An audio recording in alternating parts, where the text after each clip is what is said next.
افغانستان کې تلویزیون د لومړي ځل لپاره د سردار محمد داود خان د واکمنۍ پر مهال د 1450 کال د اسد 25 نیټه د افغانستان د خپلواکۍ د ورځې په ویاړ یو ساعت ژوندۍ خپرونې وکړې او له هغه وروسته یې هره ورځ یو ساعت نشرات درلودل. د تلویزیون انتن د کابل په دې دنګ غره چې اوس مهال د تلویزیون د غره په نوم یادېږي ودرول شو. په لومړیو کې تلویزیون ساده او یوازې د کابل په څو مشخصو ځایونو کې موجود و چې ډېری کابل ښاریان به یې وخت ناوخت لیدو ته ورتلل. هغه وخت چې د لومړي ځل دپاره تلویزیون په کابل کې شروع شو، فقط په څو باغونو پارکونو کې تلویزیون نه ایښود. نو یو پکې باغ بابا و.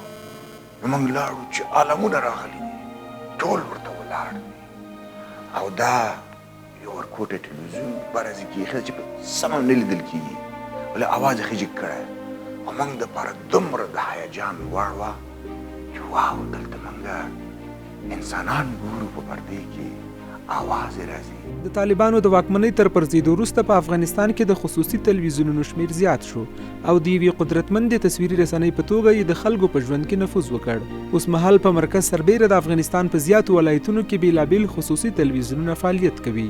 په افغانستان کې اوس په مجموع کې 100 تصویري رسنۍ تلویزیونونه فعالیت کوي چې د دې ډلې څخه 450 تلویزیونونه په مرکز کې او 6 تلویزیونونه په ولایتو کې فعالیت کوي. خبریالان او د رسنیو د ملاتړ ادارې په افغانستان کې د تلویزیون پرمختګ بې ساری ګڼي او وایي چې تلویزیون په افغانستان کې د یوې تصویري رسنۍ په توګه ډېر پرمختګ کړی. دغه 18 کلن دورې نه مخکې داسې یوه دوه درې او څو تلویزیونونه دولتي تلویزیونونه مو درلود. اوس تقریبا 100 تلویزیونونه په مرکز او په 14 ولایتونو کې لرو چې دا په افغانستان کې هغه آخرنی حد د تلویزیون د انکشاف او د ازادۍ بیان وضعیت ښیي. افغانستان کې تلویزیون د نورو تغییراتو ترڅنګ په محتوایي برخه کې هم ډیر تغییر کړی. اوس مهال د افغانستان تلویزیونونه بیلابیلې سیاسي، ټولنیزې، خبري او تفریحي خپرونې لري.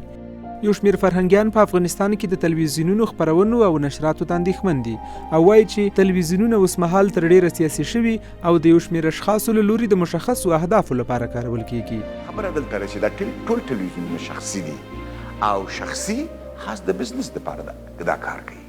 نو د بزنس دپاره ډیر معمولی اخلاقی، تاریخي او دینی پروګرامونو دپاره ارزښت نه لري ځکه پیسې نه ګټي.